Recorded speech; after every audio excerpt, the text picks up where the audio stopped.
Vous écoutez Sans détour, le podcast de Génilem, avec le soutien de notre parrain Bernet et Associés. Ici, vous trouverez des témoignages authentiques d'entrepreneurs suisses romans, des hommes et des femmes qui, à un moment clé de leur parcours et parfois à répétition, ont choisi de faire les choses autrement. Ils et elles partagent sans détour leur expérience entrepreneuriale, leur vision du business et de la vie. Je m'appelle Cyril Deléaval, coach au sein de l'association Génilem, et avec mon camarade Laurent Bernet, nous vous proposons d'entrer avec nous, sans a priori, dans le monde fascinant des entrepreneurs. Comment aider les jeunes du monde entier à avoir les mêmes opportunités, que l'on soit issu des meilleures universités américaines ou dans un camp de réfugiés dans un pays en guerre. Nous recevons aujourd'hui Taha Bawa, qui avec son frère Omar a fondé en 2014 l'application Goodwall, sorte de LinkedIn Mobile First, conçue par et pour les 15-25 ans, afin de leur permettre de développer leur talent, mais en mode TikTok. L'application a été téléchargée plus de 2 millions de fois par des jeunes dans plus de 150 pays. Omar et Taha ont créé Goodwall afin de donner aux autres les opportunités dont ils ont bénéficié, et ils vont se servir de la tech afin d'avoir un impact global et worldwide. On parle talent, opportunité, rôle modèle, confiance et micropreneurship. Bonjour Taha, est-ce que tu peux te présenter en quelques mots s'il te plaît? Je m'appelle Taha, je suis cofondateur de Goodwall, une entreprise qui a commencé ici à Genève et qui sert plus que 2 millions de jeunes autour du monde, dans 150 pays.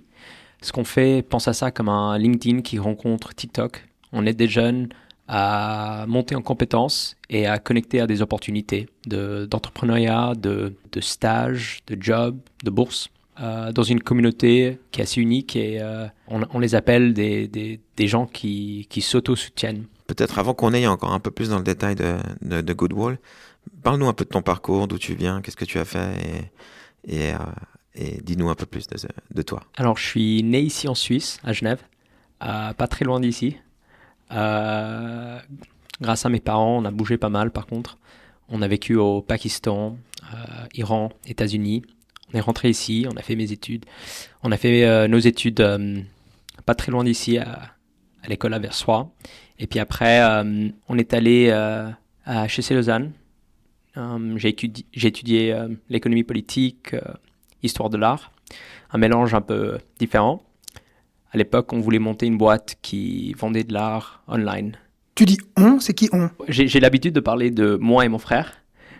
Lui, par contre, il n'a pas fait HEC Lausanne, mais on voulait faire la boîte qui vendait de l'art online. On a toujours fait nos rêves entrepreneuriaux ensemble. On a essayé de monter notre première boîte qui vendait des habits à l'école. On avait 16 ans. On a fait ça ensemble. Et puis après, cette idée de vendre de l'art online, on a commencé à coder ça, je pense qu'on avait 17 ans, quelque chose comme ça. Par contre, on n'a pas pu vraiment le faire parce qu'on ne comprenait pas comment le marché de l'art marchait. Et c'est pour ça que je voulais étudier. Et c'est aussi pour ça que j'ai fait mon premier stage et dernier à Christie's. Parce que je voulais comprendre comment est-ce que le marché de l'art marchait. Pour terminer, c'était pas pour nous. Et après ça, Omar, il a étudié le droit à l'Uni de Genève. Et puis, on a commencé notre parcours d'entrepreneuriat. À quel moment vous avez l'idée de Goodwall? Alors, Goodwall a commencé parce que Omar, mon frère, a dit que on a une opportunité de donner les opportunités que nous, on a reçues aux autres. Et c'est potentiellement le truc le plus important qu'on peut faire avec nos vies. Parce que quand on était assez jeunes, on voyait que le monde marchait pas très bien. C'était pas juste. On se disait pourquoi est-ce que nous on a ce qu'on a et d'autres n'ont pas. Et puis je pense que si je suis avec vous aujourd'hui, c'est pas parce que je suis particulièrement intelligent ou que je travaille beaucoup. C'est juste que j'ai eu les bonnes opportunités au bon moment.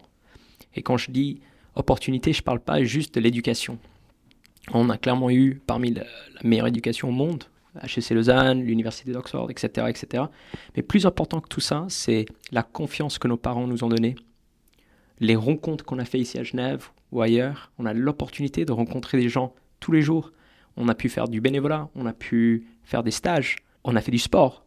Tout ça compte. Et puis on s'est dit, en fait, il y a peu, et c'est pas systématisé, l'éducation qui se passe en dehors de l'école, en dehors des maths. Et puis si on pouvait donner ces opportunités à des millions de jeunes, en fait, il y aura deux choses. Premièrement, ils pourront maximiser leur potentiel, qui est essentiel. Et deuxièmement, ils auront l'envie de vouloir changer le monde. Parce que quand on voit les crises qui sont partout, nous deux, on a dit, nous on peut rien changer en fait. On peut rien faire. Il y a des gens qui meurent, il y a Il y a l'inégalité, il y a ça, on peut rien faire. Par contre, si on avait 100 millions de jeunes qui, eux, voulaient et pouvaient changer le monde, ça pourrait être cool. Et puis c'est là où ça a commencé en fait. Ça a commencé avec une vision, pas un business plan. Et avec le temps, on a essayé de trouver une façon de croître. Et cette envie de changer le monde, tu penses qu'elle vient de où? Elle vient de ton éducation, tes parents? Elle vient de où? Je pense que oui. Quand je parle de l'éducation, je compte les parents.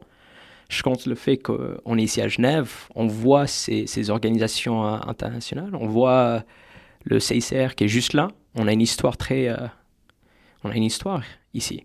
Et puis en plus de ça, quand on était jeunes, on allait visiter des camps de réfugiés dû au travail de nos parents. Parce que mon père, il travaille pendant plus que 30 ans pour les réfugiés. Et on allait l'été. Je pense que c'est un énorme privilège de dire, oui, on peut passer du temps à aller skier, mais l'été, on peut aller visiter des camps de réfugiés, voir comment c'est la vie pour d'autres. Ça change des idées. Parce que quand on voit l'exemple que je donne, j'avais 10 ans, on donnait des bonbons à une fille de 10 ans qui a fait rien de moins que moi, qui a accompli rien de moins que moi. Et c'est moi qui est en train de donner des bonbons, elle est tellement contente, et puis tout le monde est genre, waouh, ce garçon de 10 ans est tellement généreux, mais qui fait rien, il donne juste des bonbons. Et tu vois, la seule différence, c'est les opportunités. Et ça a contribué clairement à notre éducation. Et puis notre envie de voir que les choses sont pas correctes. Mais après, je pense que c'est aussi une question d'avoir la confiance et les capacités après de dire, en fait, on peut changer ça. Parce que pour beaucoup, même s'ils le savent, ils n'ont pas les compétences ou les opportunités de pouvoir changer ça. Et on parlait avant de... Une chose, c'est savoir ce qui se passe ou connaître les opportunités. C'est une autre chose de changer des choses. Et je pense que pour changer des choses, ou en tout cas tenter de changer des choses, il faut 3 éléments. Premièrement, il faut avoir une envie de vouloir changer les choses et avoir un impact positif. Et ça vient, je pense, très honnêtement, ça vient de l'exposure qu'on a quand on est jeune. Ce qu'on voit. Ça peut être à la maison, ça peut être des camps de réfugiés. Deuxième, le talent. Mais quand je dis talent, c'est pas être intelligent. C'est quelqu'un qui peut faire des choses. Et puis troisièmement, être sécurisé. C'est-à-dire pouvoir faire échec. Ici à Genève, on a la chance de faire échec. Si on fait échec, très honnêtement, pour la plupart des gens ici, ils vont pas mourir. Mais pour des gens dans d'autres pays, c'est potentiellement le cas. Parce qu'ils peuvent pas payer, ils peuvent pas se nourrir s'ils font échec. Je pense qu'il faut ces 3 choses pour prendre le risque et essayer en tout cas de changer des choses. Je crois qu'on l'a compris, c'est que Goodwall, sa genèse, elle est très, très tôt dans ta vie et celle de ton frère. Maintenant, à un moment donné, comment est-ce que tu te dis de cette idée de changer un peu le monde, de transformer, de donner une chance aussi à des gens qui n'ont pas la même chance que moi, d'être un peu plus équilibrés dans ce monde? Comment, à un moment donné, tu te dis, vient cette idée de Goodwall, en fait, cette idée de pouvoir mettre les gens en relation? On a commencé avec cette vision. Après ça, on a dit, OK, il faut focuser quelque part. Ou il faut quelques éléments. Premièrement, on s'est dit, on veut que ça soit grand. On ne veut pas aider nécessairement 20 personnes. Je pense qu'il y a des organisations incroyables qui sont là, à Genève, en train d'aider 20 à 100 personnes. Nous, on s'est dit toujours, non, si on veut dédier nos vies à ça, on doit parler de millions de personnes. Et pour parler de millions de personnes, il faut utiliser la technologie. Et plus particulièrement, la technologie mobile. Parce que c'est là où on peut toucher ou travailler avec des millions de jeunes. Personnes. Deuxièmement, il faut dire, OK, qui est-ce qu'on veut aider? On s'est dit, on veut aider des gens partout. Pourquoi? Parce que peut-être c'est une question d'ambition, peut-être c'est aussi Genève et la Suisse est très confortable et a l'habitude d'exporter. Et la plupart de boîtes ici font de l'export. Alors on s'est dit, OK, du jour 1, on travaille à l'international. Dans la première année, on a travaillé avec des jeunes dans 150 pays. C'était 100% normal pour nous. On ne s'est jamais posé la question, genre pourquoi est-ce qu'on focus quelque part? Non, on s'est dit, c'est pour tout le monde qui peut avoir accès à ça. Et puis après, question d'âge. On ne pouvait pas servir tout le monde, il fallait focuser quelque part. Et nous, on voulait focuser sur des jeunes au lycée. Pourquoi? Plus jeunes que ça, c'est hyper difficile de les atteindre. Il faut l'école, il faut les parents, il y a plusieurs decision makers. Mais trop tard, ça devient exponentiellement plus difficile à changer comment ce qu'ils pensent, mais aussi leur parcours en termes d'opportunités. Alors du coup, on a focusé sur eux. Et après, on a commencé à penser, OK, on veut travailler avec des jeunes de 14, 18, et au fur et à mesure, on est allé jusqu'à 14, maintenant 25. Comment est-ce qu'on et dans quelques pays un peu plus âgés que ça, pour d'autres raisons, comment est-ce qu'on peut, d'un côté, les aider à croître individuellement, à les aider à avoir accès à des opportunités en termes de vouloir créer de l'impact, mais faire ça d'une façon complètement scalable. Et puis aussi gratuit. Et puis c'est de là où on a pensé, OK, Goodwall, et puis ça a évolué au fur et à mesure, et ça continue à évoluer. Ça, c'est la vision, ça n'a jamais changé.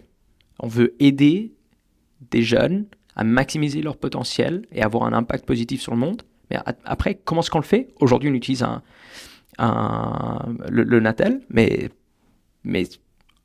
peut-être ça va changer un jour. Ce qui est clé, c'est que la vision reste le même. Après, les outils, la technologie, c'est juste un outil pour nous. Et puis, aujourd'hui, c'est ce que j'ai décrit au tout début. C'est comme ça qu'on le fait. Peut-être, est-ce que tu pourrais donner un exemple concret de qu'est-ce qu'un jeune, peu importe où il est dans le monde, va pouvoir faire, ou qu'est-ce que Goodwall va lui apporter, mais un truc très concret. OK. Alors, un jeune peut participer dans un programme online. Pense à ça comme des challenges TikTok gratuits faits par Goodwall et puis PwC. OK? Sur les compétences digitales. Il ou elle vient, voit ça quelque part, parce qu'il y a une publicité quelque part, ou c'est sur les réseaux, clique, vient sur Goodwall, télécharge l'application, participe dans le challenge ou dans le programme chez nous. Pense à ça comme des vidéos de 3 minutes, TikTok style, fait par des micro-influenceurs jeunes. Il ou elle apprend sur cette compétence et après continue le parcours chez PwC en termes de compétences gratuites d'éducation. Fait tout ça dans un groupe de jeunes parce que tout est fait peer-to-peer. Ils apprennent. Et après, complet, il ou elle finit le programme et puis peut recevoir un certificat, mais aussi peut-être une bourse ou un prix, accès à un stage et continue son parcours chez Goodwall. C'est-à-dire créer un profil qui est une sorte de remplacement du résumé. Parce que pour les jeunes, ils n'ont pas grand-chose à montrer, particulièrement si tu ne viens pas d'une université avec un tampon. Comment est-ce qu'on voit que ce jeune a beaucoup de potentiel? Là, on met sa compétence en termes de ce parcours, ce programme de PwC, mais aussi qu'il ou elle a travaillé au McDo, qui est aussi essentiel. Il ou elle a fait du sport ou du bénévolat. Et puis tout ça va sur son profil. Et après, il peut accéder à d'autres opportunités, des stages et la communauté.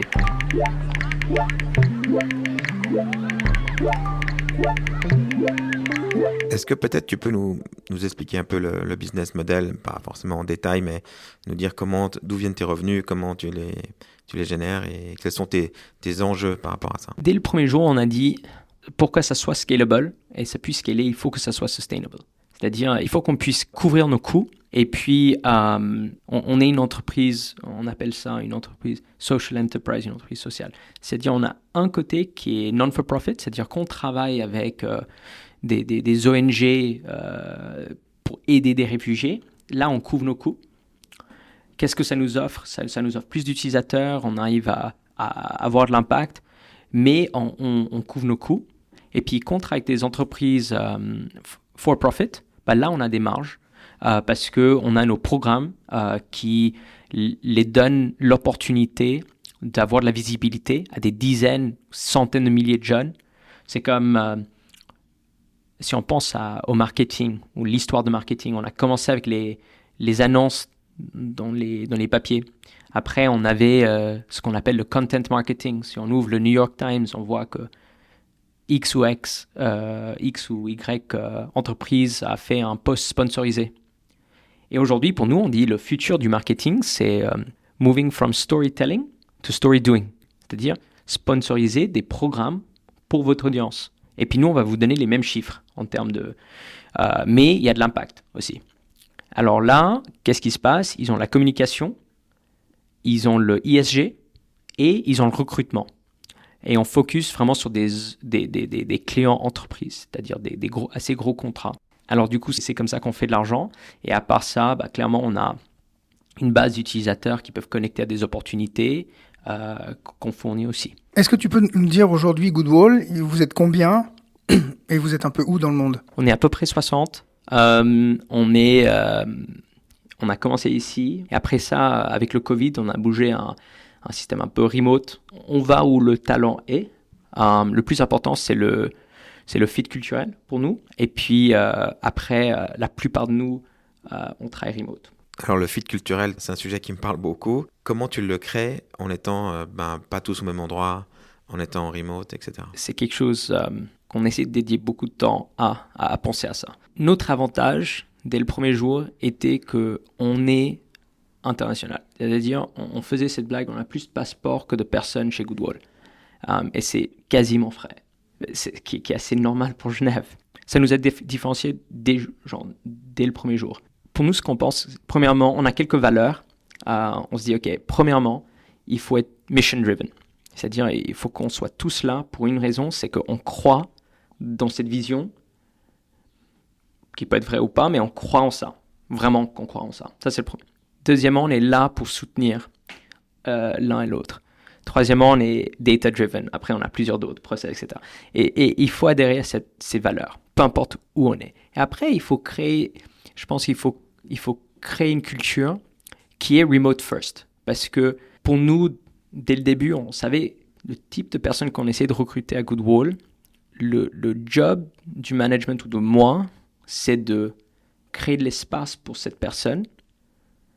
Et puis, c'est pas une question de checker ce que la personne fait, mais plutôt de get out of the way et inspirer. Parce qu'à la fin de la journée, il ou elle doit avoir le talent et le potentiel de over-deliver, de faire plus qu'on veut en fait. Et pour moi, c'est juste get out of the way et puis essayer de réduire le travail quand je peux. Est-ce que tu as vu physiquement tous les collaborateurs de Goodwall? Bonne question. Oui. Oui. Mais par exemple, on a quelques collègues aux Philippines que j'ai juste pas vus depuis le Covid. Mais on travaille ensemble depuis des années. On se voit tous les jours. Et d'ailleurs, on a lancé un produit qu'on est en train de tester pour faire sur Goodwall, pour faire des programmes ou des challenges à l'interne, juste pour nous. Et puis que d'autres boîtes pourront avoir accès à aussi. On a fait ça pour des programmes qu'on a. Et c'est hyper cool parce qu'on a un challenge aujourd'hui qui ça s'appelle Home Chef, où on voit chacun de nous en train de cuisiner. Alors du coup, c'est très intéressant parce que chacun, premièrement, est malheureusement beaucoup meilleur que moi, mais on se connaît et qui est assez cool. Mais il faut faire un effort. C'est pas facile, ça vient pas gratuitement. Ce genre de challenge, vous en faites régulièrement? Vous en faites, je sais pas, une fois par semaine, une fois par mois? Quelle est un peu la fréquence pour justement créer ce lien? Toutes les 2 semaines. Et puis, ça va avec les all hands qu'on a. On est hyper flexible. Par contre, on se dit, toutes les 2 semaines, tout le monde soit là. On a un all hands avec les caméras qui sont allumées, etc. Et puis, chaque équipe présente toutes les 2 semaines. Et puis, quand on dit présente, c'est pas juste ce qu'on fait au travail, mais qui on est. Et puis après, en termes d'horaire, etc., on fait en sorte que on a de la flexibilité, mais ce qui est important, c'est de bien communiquer avec son équipe. Parce que en fait, c'est les gens qui sont autour de toi, qui dépendent de toi, et créer ces liens sont importants. Et puis c'est faisable, mais je pense que une chose, c'est les process, l'autre, c'est qui vient rejoindre la boîte. Pour la personne qui veut travailler en remote et qui est capable de travailler en remote, c'est une opportunité exceptionnelle. Non seulement on peut avoir accès à quelqu'un à qui on n'avait pas accès auparavant, par exemple quelqu'un qui habite en Irlande ou Afrique du Sud, mais en même temps, c'est le bon système pour eux. Et pour d'autres, c'est peut-être juste pas le bon système. Et il faut juste pouvoir différencier les deux, parce que ça peut pas marcher pour tout le monde. Et comment tu arrives à détecter ça? On a un processus de recrutement assez rigoureux. On pose la question, mais on regarde le parcours. Est-ce qu'il y a des exemples? Et on a plusieurs personnes qui posent la même question de façon un peu différente. Et puis, on essaie de voir de là. Mais je pense que c'est critique parce qu'il y en a qui sont juste pas faits pour ça, dans le sens où leur inspiration et leur plaisir qui est essentiel dans notre travail vient des gens qui sont autour d'eux, c'est-à-dire physiquement autour d'eux. Et il y en a d'autres pour qui, je sais pas, ils veulent pas être dans la voiture le matin, ils veulent être chez eux, ils veulent être avec les enfants ou peu importe. Et puis ça, c'est une opportunité exceptionnelle. Il y a des anciens adeptes de Goodwall qui ont rejoint l'équipe ou pas? Oui. Mais c'est pas un critère. Non. Ce qui se passe, c'est qu'on a un programme d'ambassadeurs ou de créateurs. Par exemple, aujourd'hui, tous nos programmes, on essaie c'est-à-dire ces challenges, etc., où il faut penser à ça, comme il y a des vidéos qui sont créées, on essaie de faire en sorte que toutes les vidéos soient créées par notre communauté. C'est-à-dire qu'on engage notre communauté. C'est-à-dire que nous, on est payé par X, Y, Z. L'argent, une partie, va à notre communauté, qui est assez cool. Un autre exemple de programme, juste maintenant que j'y pense, on a donné l'exemple de compétences, mais on a aussi un programme d'entrepreneuriat. Pensez à ça comme, je ne sais pas si vous voyez Shark Tank, c'est une sorte d'émission de télé où les gens ils peuvent aller pitcher et puis après il y a des juges. Imaginez ça sur TikTok, il y a les jeunes qui votent, après on a des juges. Et l'année passée, on a financé des idées où on a sélectionné des gagnants dans plus que 100 pays. Et on a financé des idées tous les jours. Et le but, c'est de financer des idées toutes les minutes. Et que ça soit comme un concours qui se passe tout le temps. Et c'est éducationnel parce que ça inspire. C'est comme ça que j'ai appris à propos de l'entrepreneuriat. J'ai regardé, ça s'appelait Dragon's Den. Je ne sais pas si vous voyez, c'est une émission de télé anglaise. J'avais peut-être 16 ans. Et on regardait ça et tout le monde était hyper méchant. Mais après 2 ans de regarder ça, je savais comment critiquer. J'ai appris aussi comment pitcher. Et je pense que c'est essentiel, non seulement pour les gagnants, mais encore plus important pour ceux qui regardent. Parce que si on voit d'autres jeunes comme nous en train de pitcher, réussir, et c'est pas juste les meilleurs, c'est pas juste celui qui est sorti de la meilleure université avec la meilleure background, etc. C'est quelqu'un comme nous. Parce que si on regarde les meilleurs entrepreneurs, ils viennent de partout de notre société. Et ils ne sont pas nécessairement les plus intelligents de façon traditionnelle. Et puis ça, ils peuvent voir. En fait, on regarde le pitch, on clique sur le profil, on voit, elle a 19 ans, elle a 17 ans, elle est juste comme moi. Et c'est encore plus important pour les femmes. Pour plusieurs raisons, les hommes, ils ont plus de confiance, ils ont moins peur, dans le sens où je fit in. Et puis, si on veut vraiment avoir cette égalité qui est critique pour nous comme société, oublions même le côté éthique, mais critique en termes de l'économie, il faut avoir des rôle models, mais à grande échelle. Et c'est ce qu'on essaie de faire avec notre programme.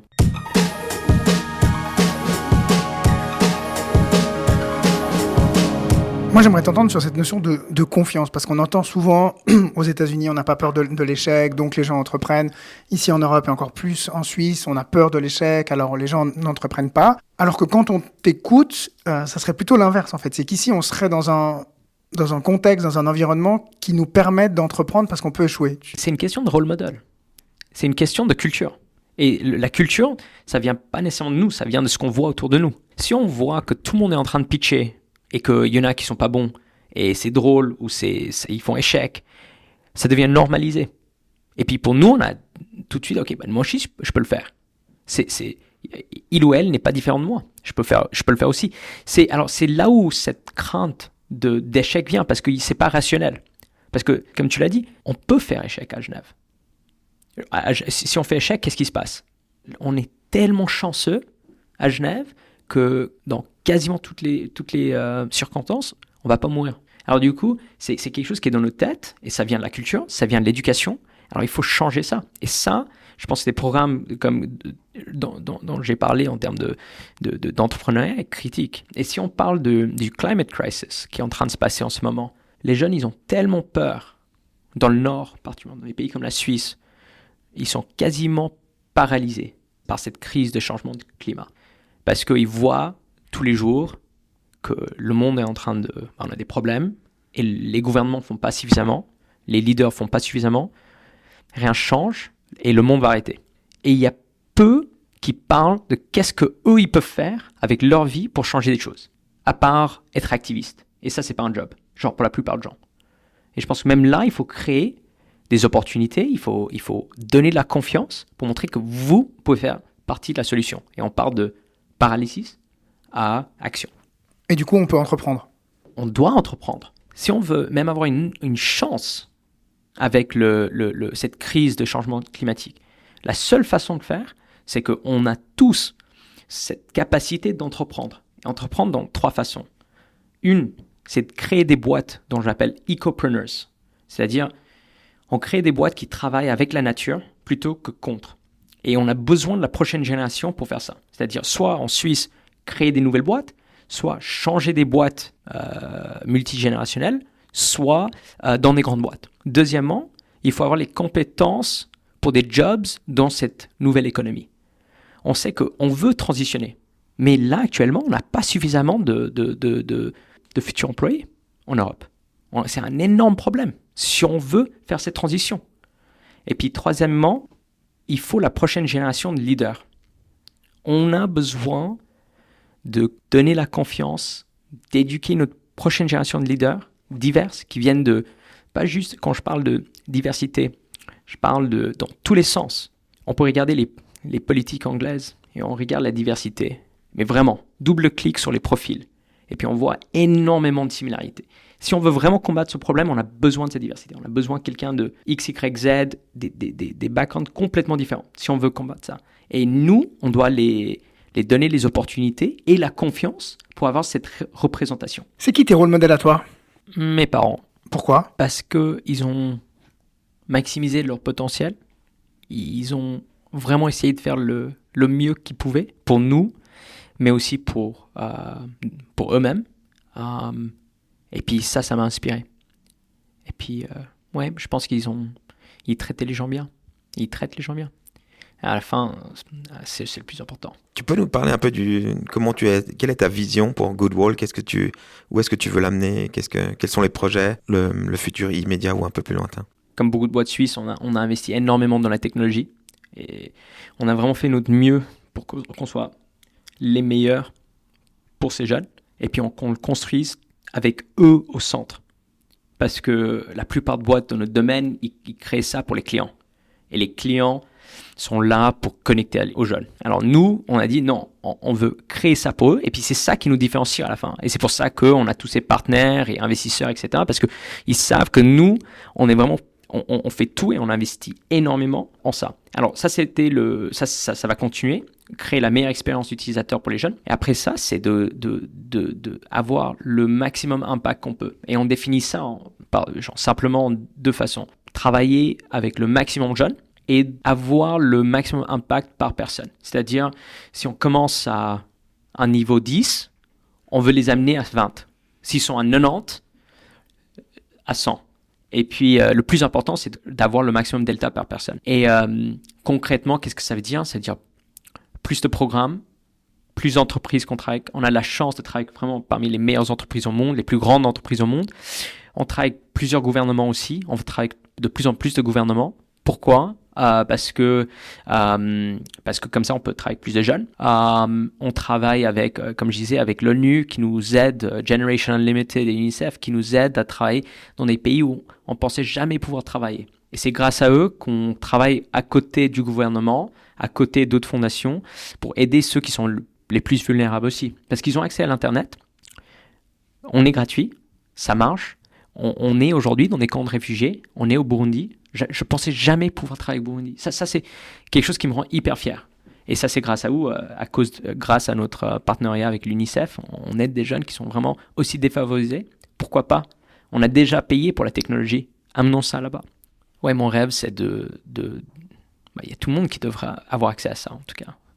Tant qu'on donne de valeur. Tu nous disais qu'il y avait un challenge assez important, voire même crucial qui va arriver. C'est que on va avoir de la main-d'œuvre, une grosse main-d'œuvre qui va arriver dans des pays où il n'y a pas de travail et le travail se trouve ici. Comment on arriverait à peut-être combiner le fait ou arriver à ce que ces gens qui recherchent du travail et nous qui cherchons des travailleurs, on arrive à faire un lien avec tout ça? C'est un point important parce qu'on n'en parle pas suffisamment, mais pour moi, c'est une des plus grandes crises potentielles dans les années qui viennent. Pour chaque 11 jeunes Africains qui apparaissent sur le marché du travail, il n'y a que 3 jobs créés. Alors du coup, il y a 1 milliard de jeunes qui vont apparaître sur le marché du travail dans les 10 ans qui viennent. La plupart qui viennent des pays en voie de développement. Et de l'autre côté, on a des entreprises qui cherchent du talent et qui, s'ils n'arrivent pas à trouver du talent, ça représente des milliards ou des milliards, des milliards de revenus non réalisés, tout simplement, parce qu'il n'y a pas de talent pour travailler. Alors, il faut combler ce gap. Comment est-ce qu'on peut le faire? D'un côté, il faut valoriser le talent de façon appropriée, peu importe d'où ils viennent, qui ils connaissent, où est-ce qu'ils ont fait l'uni. De l'autre côté, il faut aider ces jeunes à monter en compétences pour matcher les besoins du marché, peu importe où ils viennent. Ça c'est vrai pour partout dans le monde, si c'est en Suisse ou en Afrique ou peu importe. Après, par rapport au problème qu'on a, qui est que on a des jeunes, et si, par exemple, en Afrique du Sud, on parle de youth unemployment, de chômage des jeunes de plus que 70%, et dans quelques parties de plus que 90%, et je ne sais pas si vous étiez déjà sans emploi, 3, 4 mois, 5 mois, vous savez comment ça stresse. Moi comme sortant de l'université, 1, 2 mois, on stresse. Imaginez 7, 9, 10 ans. Et que personne que vous connaissiez a un emploi. Alors du coup, là, c'est une question de, premièrement, créer de la confiance, encore une fois, l'inspiration, de montrer que c'est possible.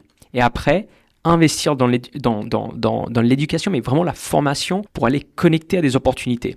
Et les opportunités, on en a 3.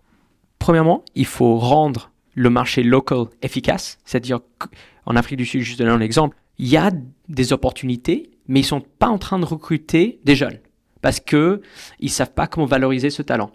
Alors ils sont en train, eux, recruter de l'étranger, qui est assez, quand ils ont plus de 70% qui n'ont pas d'emploi, et eux, ils ont des centaines de milliers de jobs ouverts, mais c'est pas efficace. Ça, c'est OK. Deuxièmement, mais même si on fait ça, on parle de 3 sur 11 jobs. Alors, qu'est-ce qui se passe avec les 8 qui restent? Là, il faut des jobs remote, parce qu'on a des besoins, il y a beaucoup qui peut être remplacé, il y a beaucoup qui peut être fait remote. Et puis, troisièmement, c'est le micropreneurship. C'est-à-dire, on ne parle pas d'essayer de monter le prochain Facebook, mais une boîte qui fait 5, 10, 20 employés, comme ici en Suisse, c'est critique pour créer des opportunités. Et jusqu'à aujourd'hui, les gros investissements dans l'infrastructure, dans les domaines extractifs en Afrique n'ont pas créé de jobs, en fait, ou suffisamment de jobs par rapport à l'investissement. Alors du coup, on a besoin de ces petites entreprises. Alors voilà dont on a besoin, mais il faut investir dedans, parce que si on ne le fait pas, si on le fait, c'est une énorme opportunité, c'est un marché, ça nous aide à croître. Si on ne le fait pas, il y aura des flux migratoires hyper importants qui vont avoir des conséquences énormes humanitaires et pour l'Europe.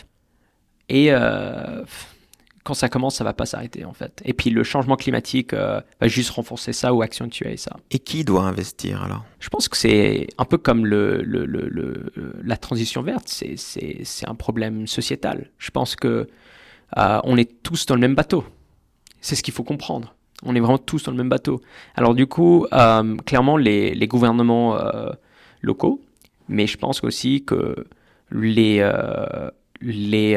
entreprises et les gouvernements internationaux. Et les grosses entreprises? Oui. Ils doivent le faire.